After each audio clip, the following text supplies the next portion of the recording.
Business owners from throughout the country will convene next week in Washington, D.C., where they will speak their minds to lawmakers. They are members of the Small Business Majority, a nonprofit organization that is helping business owners navigate the Affordable Care Act, among other things.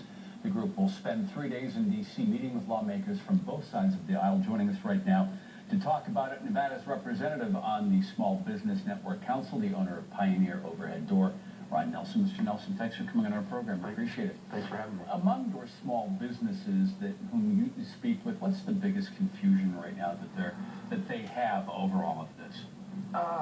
The biggest confusion is that their costs are going to go up when they might likely go down. Their confusion is under 50 employees, they think that they're mandated to buy insurance when they're not, but the access is going to be there for them to buy the insurance. So maybe a small business that has never offered insurance to their employees before can go on the shop here in Nevada on the Nevada Health Link Exchange, I think, part of the Silver State Exchange, and buy insurance maybe for the first time ever.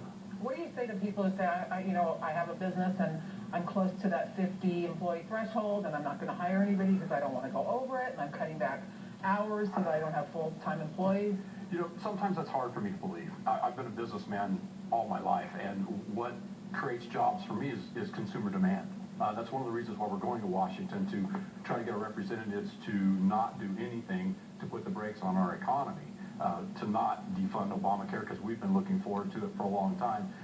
But I don't sit around and say, well, I think I'll make a job today. I get really busy and I hire another person. So it's consumer demand that makes jobs, in my opinion. I mean, you're on the ground floor out there. I mean, what are you seeing? Because you keep hearing a lot about these businesses that say that they are laying off, that they are cutting back, so that they don't have to deal with Obamacare or don't have to bump up with these certain kind of limits or whatever. Are you actually seeing that? I haven't seen it anywhere. I've heard a lot of people say that they heard somebody else say that, but I haven't seen it anywhere myself. What about the unions who used to be on board and now have turned?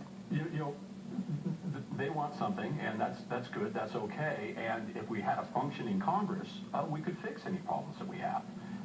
Unfortunately, the Congress, some people on some sides of the street, they just want to kill it dead, when in fact all they have to do is tweak it or fix it just a little bit. So if the unions need something better, they can go to their Congress and try to get their Congress to fix it, and the HHS also has the ability to tweak it a little bit, so I think that's probably going to get ironed out. Okay, or they can call you and you'll send them I'll help them next out. week when you're there. All right, thanks for being here. We appreciate it. We'll be right back. Stay with us.